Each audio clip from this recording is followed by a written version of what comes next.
सिंदरी विधानसभा के Baliyapur high school मैदान में परिवर्तन यात्रा को लेकर जनसभा का आयोजन किया गया। वहीं पश्चिम बंगाल के नेता प्रतिपक्ष शुभेंदु अधिकारी ने झारखंड की मौजूदा हेमंत सरकार पर साधते हुए कहा कि इस बार इस तानाशाही और युवा विरोधी सरकार को उखाड़ फेंकना है और भाजपा की विकासशील सरकार को स्थापित करना है।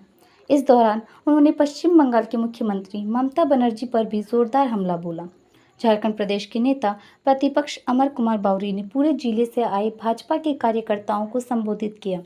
आगामी विधानसभा चुनाव में भाजपा को सभी 81 विधानसभा सीट पर कार्यकर्ताओं को बूथ स्तर कार्य करने का निर्देश दिया गया। साथ ही उन्होंने बताया कि किस तरह से चुनाव के 100 दिन पहले मुख्यमंत्री हेमंत सोरेन द्वारा महिलाओं को 1000 रुपये देकर वोट लेने का षड्यंत्र रचा गया, लेकिन राज्य की माता बहनें भी इस भ्रष्टाचारी सरकार की असलियत जान चुकी है।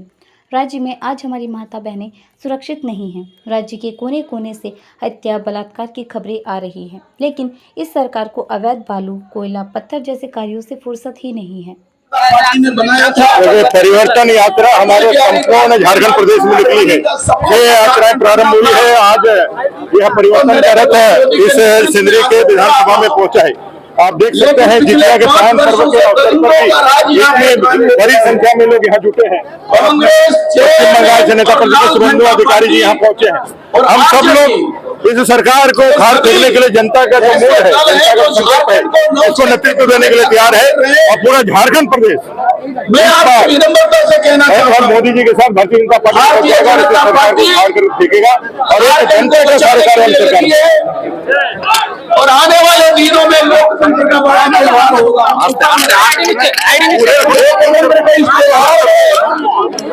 भारतीय जनता पार्टी आपसे परिवर्तन का आशा ले रही है। बोलिए भाषण में बोलिए भाषण में तो बता दिया पूरा। सर, पहला चीज पूर्व मंत्री आलमगीर आलम पर गंभीर आरोप लगाया है। क्या कहेंगे?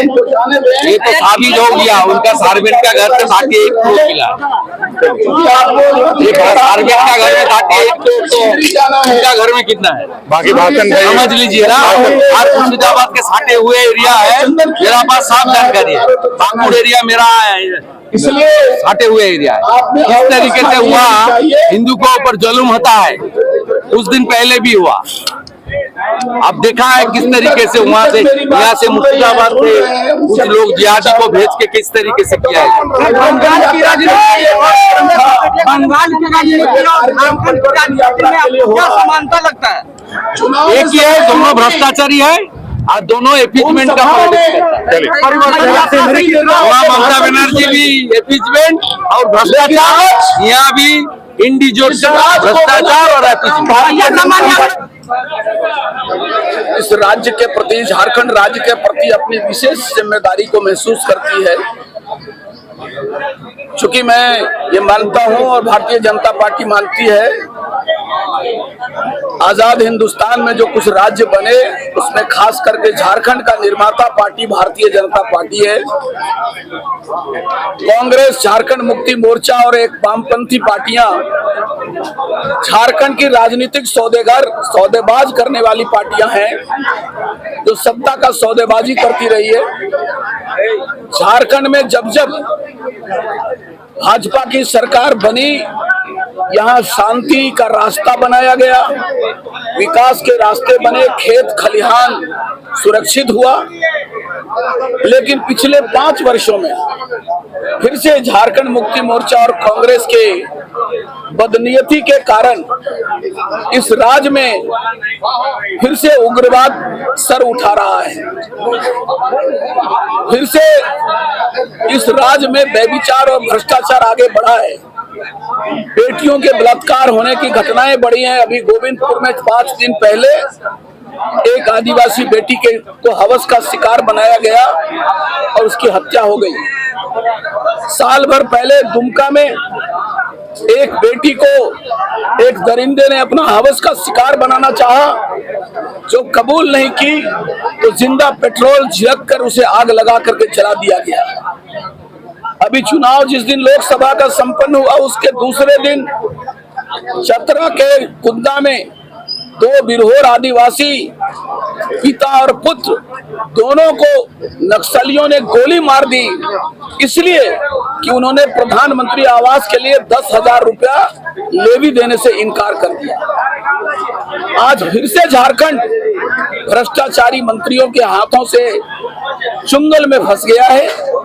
झारखंड में लोगों का भविष्य और भरोसा टूट रहा है। मैं ये मानता हूं, भाजपा ने झारखंड बनाया, भाजपा झारखंड बचाएगा और यहाँ के नौजवानों का, माताओं बहनों और किसानों का और यहाँ की खनिज संपदा का भविष्य में सही दोहन कर इस राज्य के भविष्य का परिवर्तन करेगा। और यह संदेश लेकर हम परिवर्तन यात्रा के साथ चले हैं। आने वाले दिनों में हम अपने दायित्व के प्रति, अपने कर्तव्य के प्रति, राज्य के निर्माता होने के नाते हम संकल्प लेने का आप सबके सामने व्यक्त करते हैं, ये प्रतिज्ञा व्यक्त करते हैं। शुभेंदु अधिकारी जी यहाँ पहुँचे, तो क्या लग रहा है ये परिवर्तन यात्रा में क्या प्रभाव पड़ेगा? इस परिवर्तन यात्रा में पूरे झारखंड में प्रभाव पड़ेगा, क्योंकि जनता जाग चुकी है। 4 साल से जो इस सरकार ने जनता को ठगा है, सबकी समझ में आ गई है कि इस बार बदलाव लाना है। और सिंदरी विधानसभा क्षेत्र भाजपा का है और भाजपा का रहेगा, यहाँ कमल खिलेगा।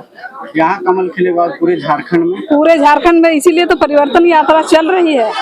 हम लोग को भारतीय जनता पार्टी का सरकार बनाना, जैसे केंद्र में सरकार बनी है वैसे राज्य में सरकार बनेगी। मैडम, मेरा कहने का मतलब था कि ये शुभेंदु अधिकारी जो यहाँ पहुँचे हैं, बंगाल के नेता प्रतिपक्ष भाजपा के, तो इनके आने से क्या कुछ फायदा हो सकता है भाजपा को? फायदा भाजपा को हो सकता है, क्योंकि बंगाल में और बांग्लादेश में जिस तरह से घटनाएं हो रही है ना, उस निमित्त यहाँ हम लोग का झारखंड में भी जो घुसपैठी उधर से आ रहे हैं, पाकुड़ तरफ उधर घुस रहे हैं, उस चीज को जनता के अंदर वो उनका मानसिकता को चेंज करने के लिए आए हुए हैं, ताकि इस तरह का हमारे झारखंड में ना हो जिस तरह से बांग्लादेश में हो रहा है।